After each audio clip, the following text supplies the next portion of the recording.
तो गाइस आज की इस वीडियो के अंदर हमें एक मिशन को फिनिश करना है और इस मिशन के अंदर फ्रैंकलिन की बाइक को किसी खतरनाक गैंग के आदमियों ने चुरा लिया है और हमें उन सारी गैंग के आदमियों को खत्म करके बाइक को लेकर आना है। तो चलते हैं अपने इस मिशन की तरफ, लेट्स गो।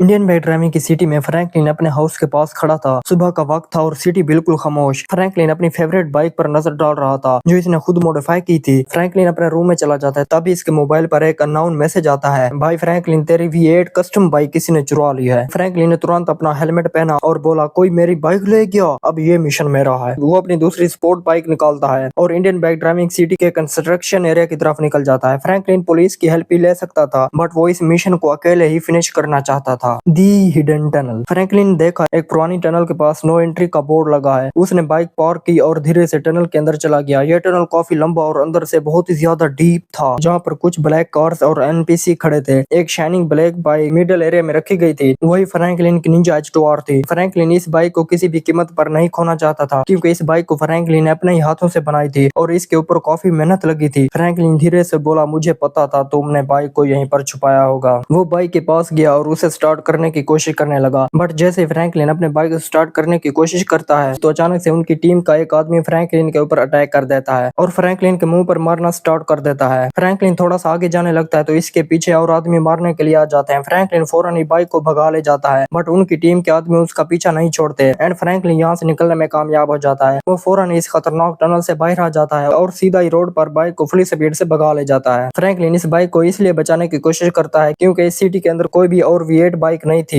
इस वाली बाइक को फ्रैंकलिन अपने हाथों से बनाया था जिसके अंदर V8 टर्बो इंजन इंस्टॉल करा गया था और फ्रैंकलिन अपने बाइक को लेकर बहुत ही दूर किसी वीरानी जगह पर ले जाता है। इसे मालूम था कि उस गैंग के आदमी इसे ढूंढते हुए यहाँ तक जरूर आएंगे। फ्रैंकलिन किसी पुरानी बिल्डिंग एरिया में आ जाता है और अपनी इस बाइक को यहीं पर छुपा देता है और खुद भी कहीं सेफ जगह पर छुप जाता है। कुछ ही देर बाद उस गैंग के आदमी इसे ढूंढने के लिए इस एरिया में आ जाते हैं जहाँ पर इसने अपनी बाइक छुपा रखी थी। फ्रैंकलिन जैसे ही थोड़ी देर बाद बैक साइड पर देखने जाता है तो भाई देखकर हैरान हो जाता है क्योंकि वहाँ पर सारे के सारे उसी गैंग के आदमी आ चुके थे जिन्होंने फ्रैंकलिन की बाइक चुराई थी। फ्रैंकलिन एक स्टोन के पीछे उन्हें छुपकर देखने लगता है, तभी अचानक से उसे अपनी बाइक याद आ जाती है। जैसे वो अपने बाइक की तरफ आता है तो भाई उसी गैंग के आदमी ने फ्रैंकलिन की बाइक को ढूंढ ली थी। उन्होंने इसकी बाइक को चारों तरफ घेर रखा था। अब फ्रैंकलिन के लिए और भी मुश्किल हो गया था क्योंकि पहले की बार इस गैंग के आदमी बहुत ही ज्यादा आ चुके थे और अब की बार फ्रैंकलिन को किसी ऐसे हथियार की जरूरत थी जिसकी हेल्प से फ्रैंकलिन उनसे लड़ पाए। तो फौरन ही फ्रैंकलिन मिलिट्री बेस के अंदर आ जाता है और यहाँ से एक 47 चुरा कर भाग जाता है। फ्रैंकलिन ऑटोमेटिक गन लेकर अपने बाइक के पास आ जाता है। फ्रैंकलिन उनसे बात करने की कोशिश करता है बट वो फ्रैंकलिन की कोई भी बात सुनने को तैयार नहीं होते। उल्टा वो फ्रैंकलिन को मारना स्टार्ट कर देते हैं भाई, जिससे फ्रैंकलिन को बहुत ही ज्यादा गुस्सा आ जाता है और बगैर किसी डर के फ्रैंकलिन उनके ऊपर ऑटोमेटिक गन से अटैक कर देता है जिससे उस गैंग के बहुत सारे आदमियों की डेथ हो जाती है। अब इस एरिया पर और भी खौफ बढ़ चुका था और इस गैंग के सारे आदमी इधर उधर भागने लग जाते हैं कि फ्रैंकलिन उसके ऊपर अटैक न कर दे और फ्रैंकलिन के सामने कोई भी आने की कोशिश नहीं करता था क्योंकि फ्रैंकलिन अब बहुत ही ज्यादा गुस्से में आ चुका था। वो इनसे अपना मुतालबा मनवाने की कोशिश करते हैं कि फ्रैंकलिन उन लोगों को जिंदा छोड़ दे बट फ्रैंकलिन किसी की सुने बगैर जितने भी उनकी गैंग के आदमी थे सारों को फड़का डालता है। एक एक करके फ्रैंकलिन उनकी टीम के सारे आदमियों को मार डालता है। इस एरिया के चारों तरफ उनकी लाशें ही लाशें नजर आती हैं और फ्रैंकलिन अपना बाइक स्टार्ट करता है और चुपके से वहां से निकल जाता है। अब फ्रैंकलिन को किसी का भी डर नहीं था क्योंकि उस गैंग के जितने भी आदमी थे फ्रैंकलिन ने सारों को खत्म कर दिया था। फ्रैंकलिन वहां से निकल कर कंटेनर एरिया की तरफ आ जाता है और बाइक को स्टंट कराने के लिए कंटेनर के ऊपर चढ़ा देता है भाई, जिससे ये बाइक काफी लंबी स्टंट लेता है और सीधा ही दूसरे कंटेनर के ऊपर लैंडिंग कर जाता है और दोबारा से फ्रैंकलिन अपने बाइक को स्ट्राइट ड्राइव करने लगता है। फ्रैंकलिन को बड़ी बिल्डिंग के लास्ट वाले फ्लोर पर पहुंचना था। वो अपनी बाइक को भगाते जाता है। रास्ता बहुत ही खतरनाक होता है, अगर थोड़ी सी भी बाइक इधर उधर हुई तो इस फ्रैंकलिन की डेथ भी हो सकती थी। कुछ ही देर बाद फ्रैंकलिन एक बड़ी सी बिल्डिंग के ऊपर आ जाता है बट ये बिल्डिंग इसका फिनिश पॉइंट नहीं थी तो वो दोबारा से एक और कंटेनर की हेल्प से नीचे की तरफ जंप लगा देता है। फ्रैंकलिन काफी ज्यादा ऊंचाई से अपनी बाइक को नीचे एक और बिल्डिंग के ऊपर लैंडिंग कर जाता है और एकदम सेफ लैंडिंग हो जाती है और सामने से एक और रास्ते से आगे चला जाता है और सामने बिल्डिंग भी दिखना स्टार्ट हो जाती है। वही बिल्डिंग फ्रैंकलिन का गोल था। फ्रैंकलिन को जैसे भी हो वहां पर पहुंचना था और आखिरकार फ्रैंकलिन उस बिल्डिंग के नजदीक आ जाता है। एक और खतरनाक रास्ते को क्रॉस करने की कोशिश करता है। ये रास्ता पहले वाले रास्ते से काफी खतरनाक होता है बट फ्रैंकलिन बहुत मुश्किल से उसे भी कंप्लीट कर लेता है और अपने फिनिश पॉइंट पर आ जाता है एंड यहाँ पर हो जाता है इस मिशन का दी एंड। तो गाइस आप लोगों को ये स्टोरी कैसी लगी कमेंट में जरूर बताना। एक लाइक करो, मेरे चैनल को भी सब्सक्राइब कर देना। मिलते हैं एक और नए मिशन में, तब तक के लिए बाय बाय।